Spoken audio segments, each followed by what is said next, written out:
የእግዚአብሔር የእጁ ስራዎች ሁሉ እግዚአብሔርን ያመሰግኑታል። የመላእክት ህይወታቸው ምንድነው ማለት? የእግዚአብሔርን ስም እየጠሩ ማመስገን ነው። ምስጋና የደስታ ህይወት ይሰጣል። ሐዘንን ያርቃል፣ ጨለማን ያርቃል፣ ዕውቀት ይሰጣል፣ እግዚአብሔርን ያሳያል፣ ሰዎችን መልአክ ያደርጋቸዋል። እግዚአብሔርን እንዳናይ የተጋረደብንን ጨለማ ሁሉ ይገፋል። ምስጋና የተዘጋ በር ይከፍታል። ምስጋና ዋጋ የሚያሰጠው ሲታገሱት ነው። ክፉ መንፈስን ያርቃል። የሚያመሰግን ሰው መሰረቱ የጸና ነው። በስመ አብ ወወልድ ወመንፈስ ቅዱስ አሐዱ አምላክ። በስመ አብ ወወልድ ወመንፈስ ቅዱስ አሐዱ አምላክ።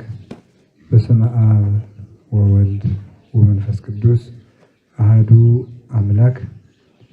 ይትባረክ እግዚአብሔር አምላከ አበዊነ ቅዱሳን ቅድመ ዓለም የነበረ ይህንን ዓለም የፈጠረ ዓለሙን በቸርነቱ የሚመግብ የሚያስተዳድር ሰው ሆኖ ዓለምን ያዳነ ጌታችን መድኃኒታችን ኢየሱስ ክርስቶስ ስለሚያደርግልን ስላደረገልን ቸርነቱ ሁሉ ከአብና ከመንፈስ ቅዱስ ጋር አንድ በምትሆን መንግስቱ ክብር ምስጋና ይግባው። እግዚአብሔር በመካከላችን ተገኝቶ እንዲያስተምረን ቅዱስ ፈቃዱ ይሁንልን። ምስጋና በሉ የችግሮች ሁሉ መፍትሄ ነው። እስኪ በሉ እንደገና በሉ። እሺ ድገሙት አንድ ጊዜ። የችግሮች ሁሉ ሶስተኛ በሉ። ምስጋና የችግሮች ሁሉ መፍትሄ ነው። ስለዚህ ዛሬ የተመረቃችሁት ስለ ምስጋና ነው። ምስጋናን በተመለከተን የተመረቃችሁት እና ምስጋና ምን ያደርግልናል ጥያቄ ይጠይቃቸዋል ነፍሳችሁ። አሁን ሕፃናትም ተመርቀዋል፣ በእናት አባቶቻቸው መሪነት ተመርቀዋል፣ ትልልቆችም ተመርቃቸዋል።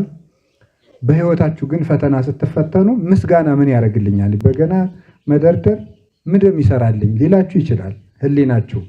ህሊና ደግሞ የዚህን ጊዜ ነው የምጠይቃችሁና ተዘጋጅታችሁ ጠብቁኝ አይልም። ችግር የገጠመው ዕለት ብቻ ይሄ ምን ያደርግልኛል ይላል። የዚያን ጊዜ እንድትመልሱት ነው። የእኔ በገና መደርደር ምን ጥቅም አለው፣ በህይወቴ ምን አመጣ ብሎ ሊጠይቃችሁ ስለሚችል ይህን ጥያቄ ሲጠይቃችሁ ህሊናችሁ ይሄን መልስ እንድትመልሱና ሌላው ምክንያቱ ይሄን የበገና ምስጋና እናድርገው እንጂ በህይወታችን ዘመን ሁሉ ምስጋና የምናመሰግን ከሆነ ችግሮች ሁሉ እንደሚፈቱልን ልነግራችሁ ነው። የመጽሐፍ ቅዱስ ታሪክ መነሻ ልውሰድ ስንል የምንወስደው የሐዋርያት ሥራ ምዕራፍ 16 ቁጥር 25 ላይ ያለውን ኃይለ ቃል ነው እና በመጽሐፍ ቅዱስ ምስጋና ምን ለሰዎች መፍትሄ እንዳመጣ እነግራችኋለሁ። ምስጋና ምን ምን ችግሮችን ፈቷል የሚለውን ነው ላሳይ የፈለግኩት። እግዚአብሔር ሰዎችን፣ መላእክትን፣ የሚታዩትን የማይታዩትን፣ ረቂቃንን፣ ግዙፋንን፣ እንስሳት፣ አራዊትን፣ ድንጋዩን፣ እጽዋትን ሁሉ፣ ባህርና ቀላያትን፣ ምድርን፣ ሰማይን፣ ጠፈርን፣ ደመናን፣ በረዶን ሁሉ ፈጥሯል። በካህሊነቱ ከፈጠራቸው ፍጥረታት መካከል ሁሉም ፍጥረታት በየወገናቸው በየመጠናቸው ፈጣሪያቸውን እሱ በሚያውቀው መንገድ ያመሰግኑታል። በትንቢተ ዳንኤል እንደተገለጸልን ይባርክዎ ኩሉ ግብረ እግዚእ ለእግዚአብሔር፣ የእግዚአብሔር የእጁ ስራዎች ሁሉ እግዚአብሔርን ያመሰግኑታል ይላል። ለምሳሌ በረዶ ያመሰግነዋል። ይባርክዎ ደደኮ መርቄ ለእግዚአብሔር፣ ብርድና ውርጭ እግዚአብሔርን ያመሰግኑታል።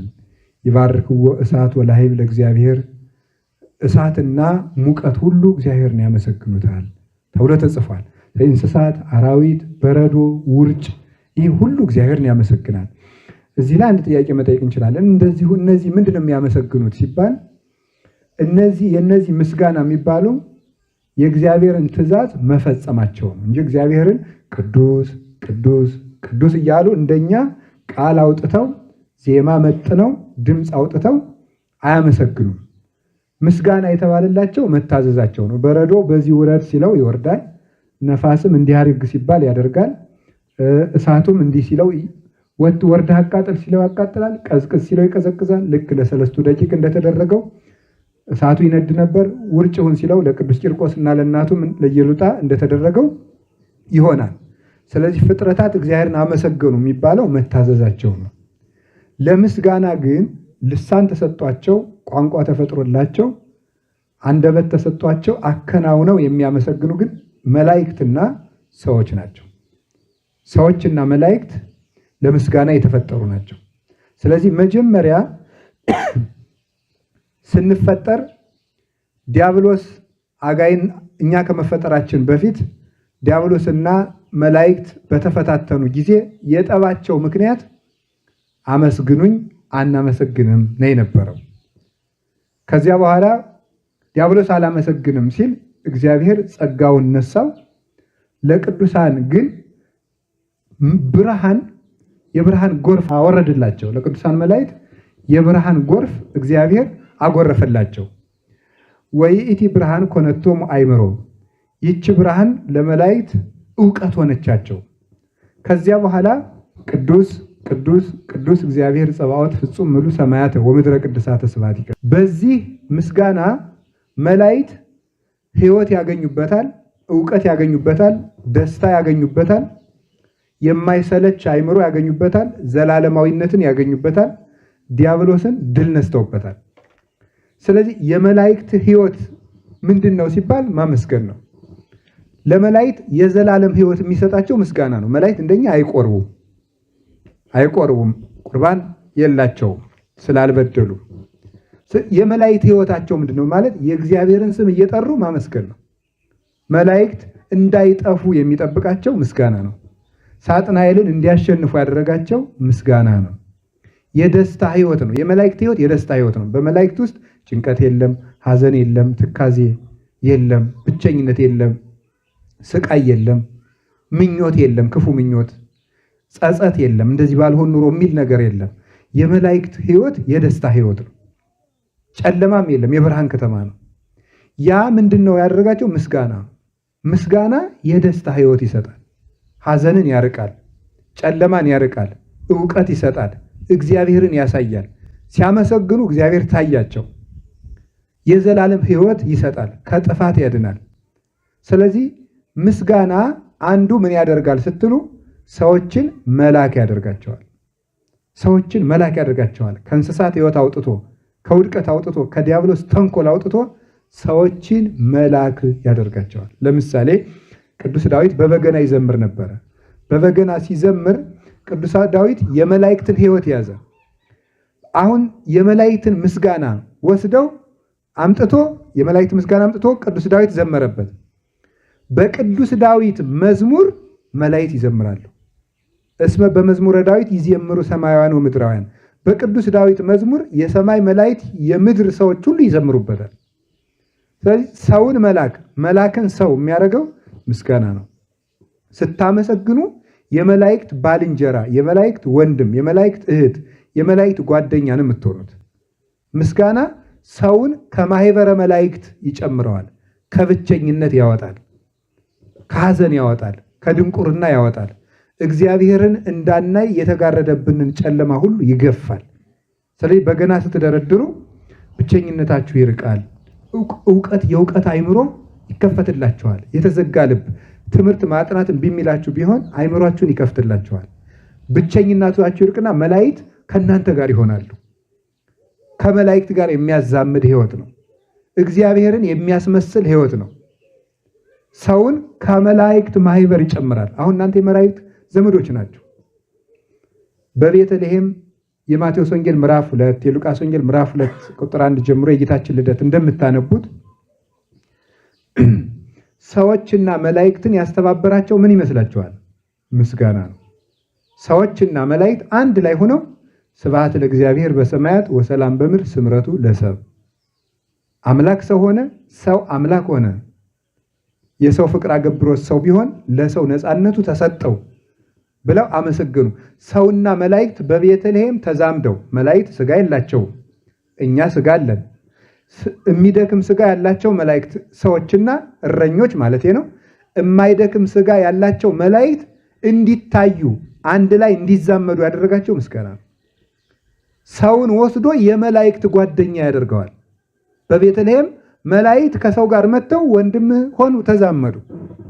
ሰዎች ደግሞ ወጥተው ከፍ ብለው የመላክ ዘመድ አበጁ። ያዛመደን መካከለኛው የማዕዘኑ ራስ ማን ነው? ክርስቶስ ነው። መካከል ሆኖ ሰውና መላእክትን ያዛመዳቸው የማዕዘኑ ራስ ግን ክርስቶስ ነው። ስለዚህ ማመስገን በቤተልሔም ሰውና መላእክትን ሲያዛምድ አየን። መላእክትን ኃይል ሲሰጣቸው አየን። ከዚያ በብሉይ ኪዳን ምስጋና የሰራውን ስራ ልንገራችሁ። አንድ ምስጋና ያጣናውን ምንጭ እንዲፈልቅ ያደርጋል። በኦሪት ዘኍልቍ ምዕራፍ 22 ላይ ስትመለከቱ እስራኤል የሚጠጡት አጡ። የሚጠጡት ውሃ ሲያጡ ምንድን ነው ያደረጉት? እግዚአብሔር በሙሴ ልብ ጥበብ አሳደረበትና ሙሴ እንዲህ አላቸው፣ የአባቶቻችን ምንጭ ሆይ ፍለቅ፣ እኛም እንዘምርልሃለን በሉ አላቸው። ምን አለ? እስኪ የአባቶቻችን ምንጭ ሆይ ፍለቅ በሉ። ምንጭ ሆይ ምን በላሉት? ፍለቅ። እኛም ምን እንላለን አሉት? እንዘምራለን። ምንጭ ሆይ ፍለቅ፣ እናንተም ዘምሩ አሉ። ሲዘምሩ ውሃ ፈለቀላቸው፣ ጥማቸው ተቆረጠ። ምስጋና የተጠማነውን ነገር እንድንረካ ያደርገናል። ጤና ልንጠማ እንችላለን፣ ሰላም ልንጠማ እንችላለን፣ የሰው ብሶትም ሊኖርብን ይችላል። ብዙ ብቻ እያንዳንዳችን ጥም አለብን። እውነት ለመናገር ሰላምም ይጠማዋል፣ ጤናም ይጠማዋል፣ እውቀት ይጠማዋል፣ ሀብት ይጠማዋል። ሁላችንም ገልጸን የማንናገረው በድህነትም ውስጥ ብንሆን በሀብትም ውስጥ ብንሆን የተማርንም ብንሆን ያልተማርንም ብንሆን እያንዳንዳችን ጥም አለብን። ያንን የተጠማነውን ሁልጊዜ የሚያረካ ውሃ ከሆዳችን ውስጥ እንዲፈልቅ የሚያደርገው የታተመ አለት ውሃ እንዲያፈልቅ የሚያደርገው ምስጋና ነው። የእግዚአብሔር ቤተሰቦች በጎ ነገር እንዲፈልቅላችሁ ከፈልጋችሁ ሁልጊዜ አመስግኑ። ማመስገን ማለት በገናዋን ደርድሮ ጨርሶ በኋላ ማማረር አይደለም። በየሁኔታችሁና በቦታችሁ ሁሉ እግዚአብሔር ይመስገን ማለት ብሎ ነፍሳችን ተለምደዋለች። ምንም ነገር ሲገጥማችሁ እግዚአብሔር ይመስገን እስኪ በሉ። እግዚአብሔር ይመስገን በሉ። እግዚአብሔር ይመስገን ካል አፋችን የለመደውን ነገር ጆሮአችን ይሰማዋል። ጆሮአችን የሰማውን ነገር አይምሯችን ይለምደዋል። አይምሯችን የለመደውን ነገር ደግሞ ሕዋሳት እንዲሰሩ አንድ ቀን እግዚአብሔር ኃይል ይሰጠናል። ስለዚህ ማመስገን ምንጭ ያፈልቃል እና አመስግናችሁ የተጠማችሁትን ነገር እንደምታገኙ እርግጠኛ ነኝ። ተናዳችሁ ለምሳሌ እንደው ዛሬ የሚያረጋጋኝ ነገር ባገኘው እንትና አብሽቆኛል እንደዚህ ስትሉ ራሱ አመስግኑ። ዝም ብላችሁ ትንሽ ካመሰገናችሁ ልቅቅ ይሄ ዝም ብሎ እንደ ጨለማ ከትከሻችሁ ላይ ወረድ ሲል ታገኙታለች። አሁን እንደናንተ በገና አልችልም፣ ግን እንደው ከነደደኝም ትንሽ አንድ መዝሙረ ዳዊት ካልኩ ቀለል ይለኛል። እናንተ ግን ታድላችኋል፣ በገና ትችላላችሁ፣ እኔ አልችልም። ማመስገን ምንጭ ይሰጣል። ለሁላችንም በጎ ምንጭ ያፍልቅልን መድኃኔዓለም። ያ ምንጭ ደግሞ ማነው? ክርስቶስ ነው። የተጠማ ቢኖር ወደ እኔ ምን ይበል ብሏል? ይምጣ እንዲሁም ይጠጣ ብሏል። ስለዚህ የክርስቶስ ውሃ በእኛ እንዲፈልቅልን ጥም የሚቆርጠው ያ የሕይወት ውሃ ክርስቶስ በእኛ እንዲገኝ ማመስገን እንችላለን። ሌላው በብሉይ ኪዳን የተገኙ የምስጋና መፍትሄዎችን ነው። አሁን ምስጋና ኃይል ይሰጣል አልኳችሁ፣ እግዚአብሔርን ያሳያል አልኳችሁ፣ ሰውን ከመላእክት ጋር ያዛምዳል አልኳችሁ።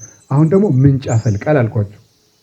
ቀጥሎ ደግሞ የምነግራችሁ ምስጋና የተዘጋ በር ይከፍታል። ምስጋና ምን ይከፍታል? የተዘጋ በር። መጽሐፈ ኢያሱ ላይ የምናገኘው ታሪክ ነው ይሄ። እስራኤል 40 ዓመት ከተጓዙ በኋላ ከነዓንን ሊወርሱ ሲሉ ከተማይቱን እንዳይገቡ 7ቱ የከነዓን ነገስታት በግንብ አጥረዋታል።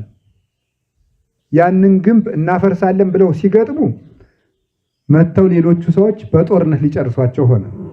እንዳይገቡ ደግሞ ከተማይቱ በጽኑ ግንብ ታጥራለች። ምንድን ነው ያደረጉ? ኢያሱ 7 ጊዜ ግንቡን እየዞራችሁ አመስግኑ እልል በሉ አላቸው። 7 ጊዜ እየዞሩ እልል ሲሉ ግንቡ ምን አደረገ? ተደረመሰ። ስለዚህ መግቢያ ያጣንበት ርዕስ ካለ እንደ ወዴት ልግባ ካላችሁ የትም ስትሄዱ የሚዘጋባችሁ ከሆነ ስታመሰግኑ ይከፈታል። ስታማርሩ ግን አይከፈትም። ስታመሰግኑ ግን አንዳንድ ጊዜ ሰይጣን አለ አይደለ? የትም ስንሄድ ዝም ብሎ መዘጋት ገጥሟቸው ያውቃል። እንደዚህ ቢሮም ስትሄዱ የከፋ ፊት፣ ቤትም ስትመጡ የከፋ ፊት፣ እንደው ደግሞ ልሳፈር ስትሉም የከፋ ፊት ያለው ባጃጅ የሚያመናጭቅ እንደው የትም ነው የሚዘጋብኝ እኔ እንላለን። አንዳንድ ቀን ምን እናድርግ ስትሉ እዚያ ቁጭ ብላችሁ አትቆዝሙ። ዳዊታችሁን አውጣታችሁ ሰብሕዎ ለእግዚአብሔር በቅዱሳኑ በሉ። ዝም ብላችሁ በገናችሁን ደርድሩት። የዚያ ጊዜ እግዚአብሔር የተዘጋውን በር ይከፍተዋል። አጥር የሆነባችሁን ነገር ልትገቡበት ወደ ነበረው ነገር እንዳትገቡ የሚዘገባችሁን ሰይጣን እግዚአብሔር ያስርላችኋል። በእግዚአብሔር ንገብር ኃይለ ወውቱ ያስሮም ለለ ይሳቅዩነ። በእግዚአብሔር ኃይልን እናደርጋለን እርሱም የሚያስጨንቁንን ሁሉ ያዋርዳቸዋል፣ ያስራቸዋል ይላል ቅዱስ ዳዊት መዝሙር 107 ላይ። ስለዚህ ምስጋና የተዘጋብንን ነገር ሰው ይዘጋበታል። ታውቃላችሁ፣ ስራ እንዳታገኙ የሚዘጋባችሁ ነገር ሊኖር ይችላል። ይሄ አይነ ጥላ ነው ምናምን የሚለውን አትስሙ። ግን ሰይጣን ለማንም ሰው እየሄደ ግን በር ይዘጋል። ማድረግ ያለብን ምንድን ነው? ማመስገን። ትዳር ሊዘጋባችሁ ይችላል። እንዳትቀጠሉ ሊዘጋባችሁ፣ በረከት ሊዘጋባችሁ ይችላል። ያን ነገር የምታስከፍቱት እግዚአብሔርን በማመስገን ነው። አንድ አባት የተናገረው ንገራችሁ። ወደ ሰይጣን ዙረህ ሰይጣንን አታሸንፈውም ይላል። ወደ ማን ዙረህ ነው? ወደ ማን ዙረህ ነው? ወደ እግዚአብሔር ዙረህ ነው። ወደ ሰይጣን ዙሮ ሰይጣንን ማሸነፍ አይቻልም። ወደ እግዚአብሔር ዙረህ ነው። እግዚአብሔርን ስናመሰግን እናንተ ዝም ትላላችሁ፣ የሰራዊት ጌታ እግዚአብሔር ደግሞ ስለ እናንተ ይዋጋል ተብሎ እንደተነገረ እኛ ወደ እሱ እንናገራለን። እግዚአብሔር ደግሞ ዲያብሎስን ሁርም ድህሬ ሰይጣን አንተ ክፉ እኔን ከሚከተሉ ሰዎች ወግድላቸው ብሎ ያስወግድልናል። ምስጋና የተዘጋብንን ነገር ይከፍታል። ይክፈትልን መድኃኔዓለም። ምስጋና የሚከተሉንን ጠላቶቻችን መንገዳችንን እንዳያውቁ ያደርጋል። የሚከተሉ ጠላቶቻችን የዳዊትን ሕይወት ነው የምነግራቸው። የቅዱስ ዳዊትን ቅዱስ ዳዊት ሳኦል በቅናት ምክንያት ይከተለው ነበር ሊገለው። ከዕለታት አንድ ቀን ሳኦል ብዙ ሰራዊት አስከትሎ ዳዊትን ፍለጋ ወጣ። ምን ይላል? ዳዊትን ፍለጋ ሲሄድ ዳዊት ሲሮጥ ሳኦል ሲከተል፣ ዳዊት ሲሮጥ ሳኦል ሲከተል፣ ዳዊት ሲሮጥ ሳኦል ሲከተል ሲሮጡ ቅዱስ ዳዊት እንዲህ ነበር፣ ለይግብኡ ድኅሬሆሙ ጸላይቴ፣ ጠላቶቼ ወደ ኋላቸው ይመለሱ እያለ ይዘምር ነበር። ጠላቶቼ ወደ ኋላቸው ይመለሱ ሲል ተራራ ላይ ሲደርስ፣ ለምሳሌ ተራራው ይሄ ነው ብትሉ፣ ይሄ ተራራው ነው ብትሉ፣ ዳዊት ይሄን ሲሄድ በተራራው ሁለት መንገዶች አሉ። በጎኑ ሌላ መንገድ፣ በዚህ መንታ። ዳዊት በዚህ ሲሄድ ሳኦል በየት ሄደ? በዚህ ሄደ። ጠፋው። ጠፍቶት ተመለሰ ማለት ነው። ምስጋና ከሚያሳድዷችሁ ሰዎች እንድታመልጡ ያደርጋችኋል። እንዳይደርሱባችሁ እየተከተሉ የሚያሰናክሏችሁ ነገሮች ቢኖሩ ሰይጣን ሊሆን ይችላል፣ ክፉ ሰውም ሊሆን ይችላል፣ ምንም ሊሆን ይችላል። ብቻ ወደ እግዚአብሔርም ሆነ ወደ መልካም ነገር እንዳትደርሱ ሰኮናችሁን እያሰናከለ የሚከተላችሁን ነገር እግዚአብሔር ያስቀርልናል። ምስጋና ከሚከተሉን ጠላቶቻችን ዛረተውን ከመሃየል ለእግሬ፣ እግሮችን እንደ ብሆር የሚያበረታቸው እግዚአብሔር ነው። እግዚአብሔር ኃይሌ ወፀወኔ ወእቱ ይከልቦቱ ወበአምላኬ የተአደዋ ለአረፍት ለአምላኬ የሰንጹ ፍኖቱ። እግዚአብሔር ብሮጥ መጠጊያዬ ነው፣ ብዋጋ ጋሻዬ ነው ብሏል። ስለዚህ እግዚአብሔር ማምለጫ አለታችን ነው። ስንሮጥ ተከትለው እንዳይዙን የሚያደርገን ክፉ ጠላቶቻችን አጋንንት ሕይወታችንን እንዳይዙ ወደኋላ የሚያስቀርልን፣ እኛን ደግሞ የማምለጫ በር የሚሰጠን እግዚአብሔር ስናመሰግነው ነው። ከቃሉ ጋር ናቸው።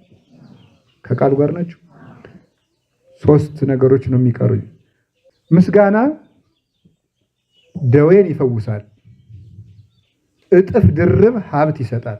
ያጣናውን ነገር በእጥፍ እንድናገኘው ያደርጋል። ምስጋና ያጣናውን ነገር በእጥፍ እንድናገኘው ያደርጋል። ከደዌ ይፈውሳል፣ ክፉ መንፈስን ያርቃል።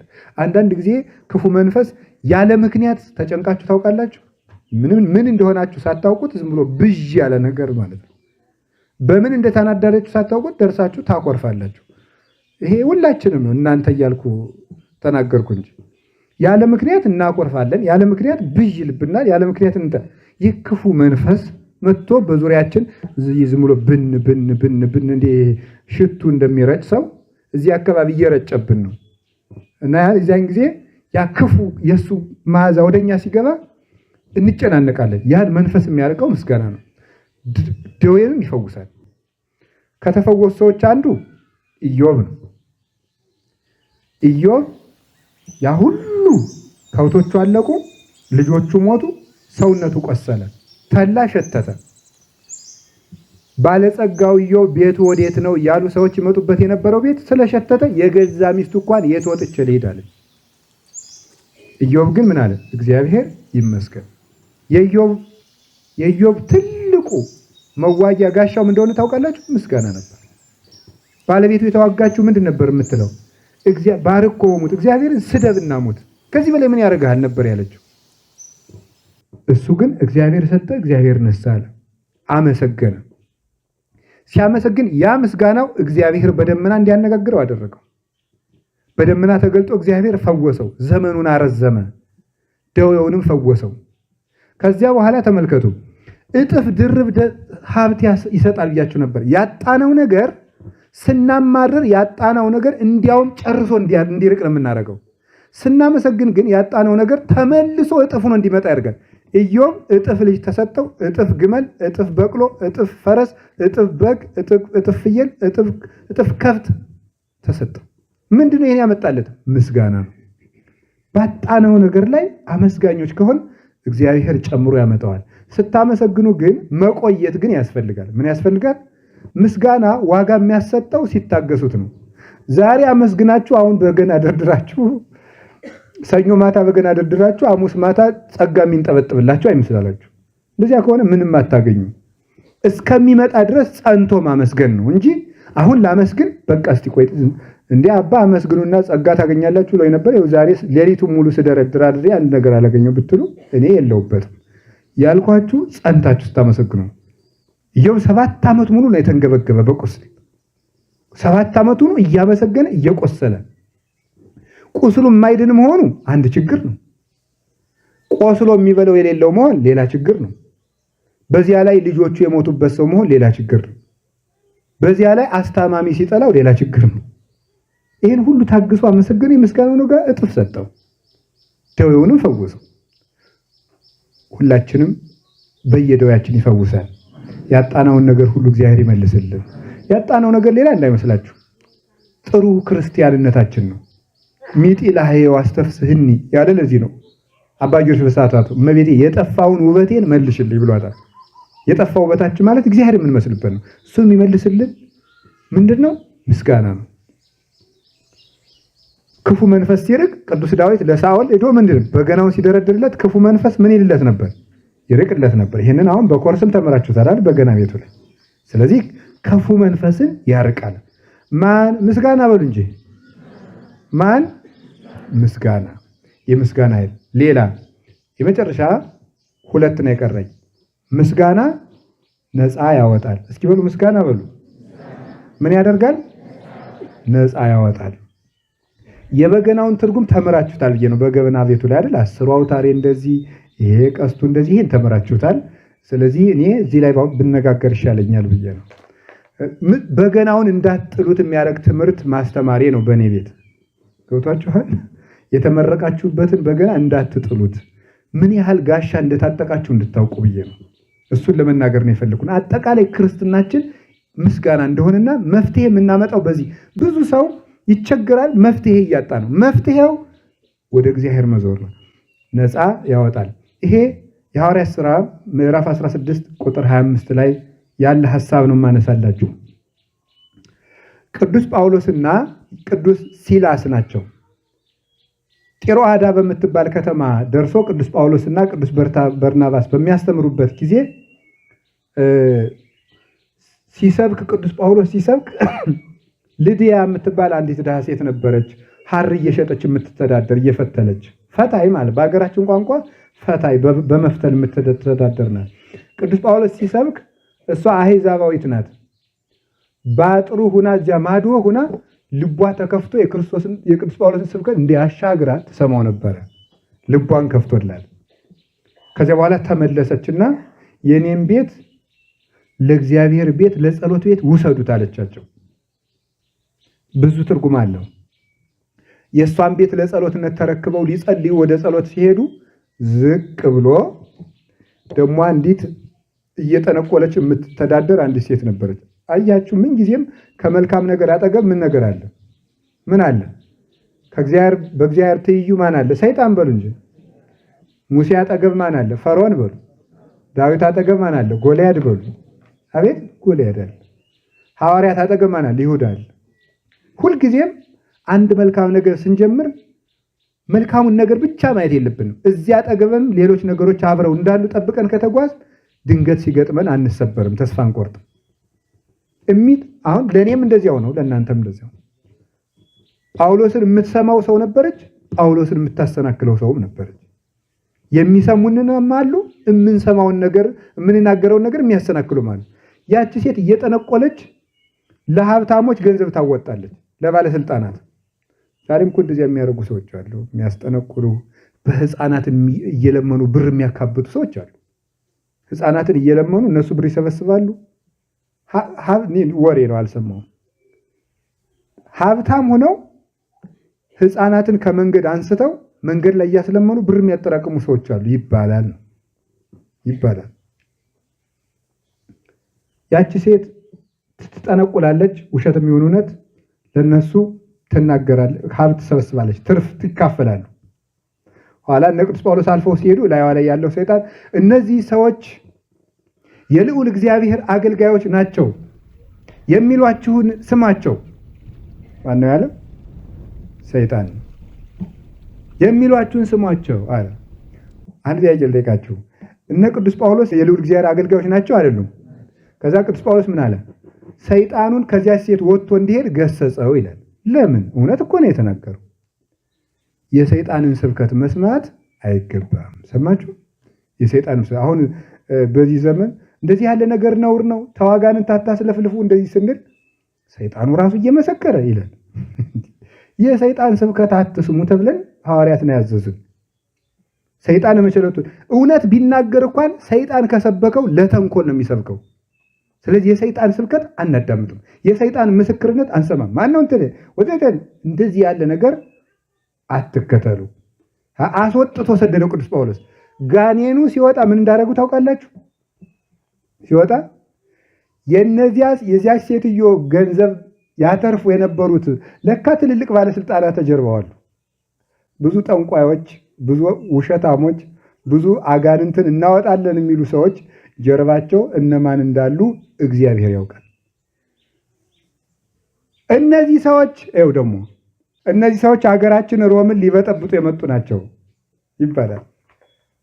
ሀገራችን ሮማን ሊበጠብጡ ነው እነዚህ የመጡት፣ ያለመድነውን ነገር ወደ ሀገራችን እያስገቡብን ነው ተባለ። ሰውን ሁሉ በሐሰት አስመሰክረው በብር እንደሚያሳድዷቸው ማን ያውቃል? ይህን ገበያ ምን ያንጫጫዋል ቢባል እበልጣል እበለጣል። ሁሉም ለጥቅሙ ነው የሚንጫጭ። ለቅሶ ላይ ሰው የሚያለቅሰው እኮ ለሞተው ሰው አዝኖ አይደለም። የራሱ ወይ ሚስቱ አብሽቃው የሚያለቅስም ይኖራል። ባሏ የደበደባት ትዝ ብሏትም ልትንሰቀሰቅ ትችላለች። የራሱን እያስታወሰ ሊያለቅስ ይችላል ሰው። ልቅሶ ግን ይደምቃል በዚያም በዚህም ብሎ ማለት ነው። ስለዚህ ምንድን ነው ሰዎቹ የሚሉት ለሀገር ተቆርቁረው ነው የሚመስሉት። የሚያለቅሱ ግን ለራሳቸው ጥቅም ነው። አባቶቻችን የሚሳደዱት ሲሰቃዩ የሚኖሩት በዚህ ምክንያት ነው። ከዚያ በኋላ ምን ሆነ?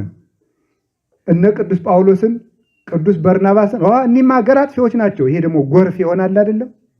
የነገሩትን ዝም ብሎ የሚሰማ የማይመረምር አለ። ደግሞ ውጣ ሲሉት የሚወጣ ቁጭ በል ሲሉት ቁጭ የሚል ደግሞ አለ። ወጣና ዝም ብሎ እነሱ ምን አድርጋቸው ገበያ ለገበያ ከተማ ለከተማ አደባባይ ለአደባባይ በመሬት ጎተቷቸው። መሬት ለመሬት እየጎተቱ ጎትተው ልብሳቸውን አወለቁ። ልብሳቸውን አውልቀው ደግሞ እንዳይሞቱ እንዳይድኑ አድርገው ገረፏቸው። ገርፈው ሰውነታቸውን አቁስለው ሲጎተቱ ውለው ደግሞ ግርፋት ገርፈው ሲጨርሱ ወስደው ደግሞ ማታ ቁስል የሚያጥብ የለ ዘመድ የለ ምን የለ ከነ ቁስላቸው ከባዶ ወህኒ ቤት እንዲወረወሩ ተደረገ። እዚያ ውስጥ እንዳለ ወከዊኖ መንፈቀ ሌሊት ሶቢሃ ጳውሎስ ወሲላስ ጸለዩ ወሰብህዎ ለእግዚአብሔር። መንፈቀ ሌሊት በሆነ ጊዜ ጳውሎስና ሲላስ ሌሊት እግዚአብሔርን አመሰገኑት ይላል። እግዚአብሔር ምን አደረጉት? ምን አላችሁኝ? እስቲ እኔ በሆን ብላችሁ አስቡ። እውነት እስቲ አስቡ። አስቀድሳችሁ ስትመለሱ ሰው ይዞ መሬት ለመሬት በአስፋልቱ ቢጎትታችሁ ከዛ ደግሞ ተቀብሎ ሰው ቢገርፋችሁ ሌላ ጊዜ ታስቀድሳላችሁ? ጭራሽ እኔ ባስቀደስኩ እንድገረፍ ታደርጋለህ ወይ? እግዚአብሔር ቅልጥ ብሎ ይቅር። እንዲህ አይነት ሃይማኖት አትሉም ወይ? አዎ እንዴ! እናንተ እኮ ባታን ጧት ዘክራችሁ ከሰዓት እንቅፋት ሲመጣችሁ ምን አድርጌሽ ነው ባትዬ ነው የምትሉት። እንዲሁ ይገርማል። ራሳችሁ እየተንከረፈፋችሁ አስተውላችሁ ሳትራመዱ እንቅፋት በመጣችሁ ቁጥር ገብርኤል ምን አድርጌህ ነው የምንለው። እንዲሁ የእኛ እኮ ጥጋብ እኮ ልክ የለው። ተገርፈው ተደብድበው ተሰቃይተው ጸለዩማ አይደንቀኝም። ጸሎትማ አውጣኝም ተብሎ ይጸለያል። ያመሰግኑት ነበር። በማይመች ሁኔታ ውስጥ ፈጣሪን ማሰብ ነው እግዚአብሔርን ማመን ማለት። ከዚህ በኋላ ምን አለ? ወአድለቅለቀ አቢይ ድልቅልቅ ወአንቀልቀለ መሰረተ ቤተ ሞቀ። ታላቅ ንውጽውጽታም ሆነ ከምናቸው? ከምስጋናቸው የተነሳ የወህኒ ቤቱ መሰረት ሁሉ ተነዋወጸ። ወተከስቱ ሁሉ አናቅጽ፣ የተዘጉ በሮች ሁሉ ተከፈቱ። እስኪ በሉ ይሄንን በሉ። የተዘጉ በሮች ሁሉ በሉ። ደግሞ ይኸውላችሁ ሲጎተቱ ብለው እንደውም ያልነገርኳችኋል። ሲጎተቱ ብለው ራቁታቸውን ተገርፈው ከነቁስላቸው ወህኒ ቤት ዝም ብሎ አለም የተዘጋባቸው በታላቅ ግንድ እግራቸውን አጣብቀው ጠርቀው አሰሯቸው ነው። ተመልከቱ። ማሙ ቀን ሲጎተቱ አሉ፣ ሲገረፉ አሉ። እግራቸው እንዳያርፍ ደግሞ ከነቁስሉ በግንድ ታስሯል። እንዲህ ብለው አመሰገኑ። ያ ምስጋና ኃይል ነበረውና የተዘጉ በሮች ሁሉ በምስጋና ተከፈቱ። ስናመሰግን የተዘጋ ይከፈታል ብያችሁ ነበረ። ተነዋወጸ። የታሰሩበት ቤት ተነዋወጸ። ስናመሰግን አስሮ የያዘን ሰይጣን ከነ መሰረቱ ይናወጣል። ከነ መሰረቱ ነው የሚናወጸው። የእስር ቤት መሰረቶች ማለት የክፋት መሰረት የሆኑ ሰዎች ሁሉ ይነቀላሉ፣ ይጠፋሉ። ሳኦል ከነዘሩ ከነማንዘሩ ከነ ልጆቹ በገዛ ጦሩ ተነቃቅሎ ነው የጠፋ። የዳዊት መሰረት ግን ክርስቶስ ነበርና ዛሬም አለ። የሚያመሰግን ሰው መሰረቱ የጸና ነው።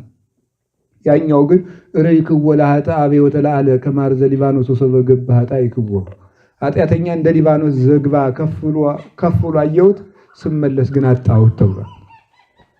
ከዚያ በኋላ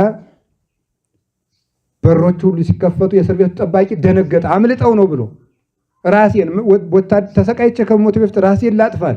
ቅዱስ ጳውሎስ ምን እንዳለ ታውቃለች? አይዞ እኛ አልጠፋንም፣ ራስን በራስ ላይ ክፉ ነገር እንዳታደርግ። ወይ ፍቅር! እንዲሁ ቅዱስ ጳውሎስን የሚያህል ሰው እንዲሁ የት ነው የምናይ? እንዲሁ አስሮ ከነቁስሉ በግንድ ጠርቆ ያሰረው ሰውዬ ራሱን እንዳያጠፋ ቶሎ ብሎ ይቆረቆርለታል። ለዚህ አይጨነቅ ነበር።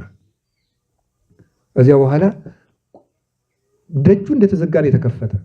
እናንተ ቆይ ማን ናችሁ? የእግዚአብሔር አገልጋዮች ነው። ሄዶ ሰገደላቸው። እባካችሁን ነፍሴ እንድትድን እርዷት አላቸው። ተነስና በኢየሱስ ክርስቶስም ተጠመቅ፣ ከነ ቤተሰብ ትድናል። ቤታቸውን ወሰዳቸው፣ ቁስላቸውን አጠበላቸው። እሱ ተጠመቀ ከነ ቤተሰቡ ክርስቲያን። አያችሁ፣ እሱ የስጋቸውን ቁስል አጠበ፣ እነሱ የነፍሱን ቁስል አጠቡ። ይሄን አድርጉ። ይኸው ቆስላችሁ ቁስል የሚያጠብ እንባ የሚያብስ ዘመድ ባይኖራችሁ ምስጋና ዘመድ ይሰጣል። ዘመድ ሰጣቸው። ለቅዱስ ጳውሎስ ቁስል የሚያጠብ ዘመድ ሰጣቸው። ማንን የሰጣቸው? ራሱን አስሮ የሚጠብቃቸው የእስር ቤት ዘበኛ፣ ራሱን ወታደሩን፣ ጠላታቸውን ቁስላቸውን የሚያጥብ አደረገላቸው። ከዚያ በበነጋው ውጡ ብሏቸዋል። ሌሊት ደግሞ ውጡ ብሏቸዋል። አንወጣም ማለት ቅዱስ ጳውሎስ የእሱ ብልሃት መቼም ተቆጥሮ ያለ አንወጣም። ሌሊት ደግሞ ወስደው ገደል ሊጥሉን ነው። በዚያውስ ላይ እኛ ሮማውያን ነን። ሮማውያን ሰዎችን እንዴት ገደል ሊጥሉን ነው አለ። ብልሃቱ ነው። በጊዜው የሮም ዜግነት ያለው ሰው አይነካም። ከዚያ በኋላ ዜግነቱን ሲናገር ወዮላችሁ ያሰርናቸው ሰዎች ሮማውያን ናቸው። ሮማውያን ናቸው። ሮማዊ ዜግነትን ያሰረ ወይም የሰደበ ራሱ የዚያን ጊዜ ይሰቀላል። እንዲፈቱ ተደረገ። ተፈተው በነፃነት አስተማሩ። ለዚያች ነፍስም ነፃነትን ሰጡ። ዘመድ በሌለበት ዘመድ፣ ጠያቂ በሌለበት ዘመድ፣ በር ከፋች በሌለበት በር የከፈተ ኃይል ምስጋና ነው። ምስጋና ቁስላችሁን ያደርቅላችሁ፣ እንባችሁን ያብስላችሁ፣ የተዘጋባችሁን ነገር ሁሉ ይክፈትላችሁ፣ ከታሰርንበት ሁሉ ነፃ ያወጣል። ነፃ የሚያወጣን እግዚአብሔርን ማመስገን ነው። ጸሎት ነፃ ያወጣናል። የነፃነት ባለቤት ልዑል እግዚአብሔር ሁላችንም በዓለም ያለነው ሁሉ ከታሰርንበት የኃጢአት፣ የልማት፣ የክፋት፣ የድንቁርና፣ ያለመደማመጥ የዚህ ሁሉ ማሰሪያ ኢትዮጵያን ሁሉ በአዲሱ ዓመት ይፍታልን። የዚህ ሁሉ መፍትሄ ስለዚህ ምስጋና የችግር ሁሉ ምንድን ነው አልኳችሁ? መፍትሄ ነው ማለት ነው እንግዲህ። ስለዚህ ብንራብ ምግብ ነው፣ ብቸኛ ብንሆን ዘመድ ይሰጣል፣ ብንታመም ይፈውሳል፣ እጥፍ በረከት ያድላል፣ እድሜ ያረዝማል፣ ጠላት እንዳይዘን ያደርጋል፣ ድዊ ይፈውሳል፣ አጋንንትን ያረቃል፣ የስጋም የነፍስም ነፃነት ይሰጣል። መጨረሻ ላይ ከእግዚአብሔር ጋር ያኖራል። ያኖረን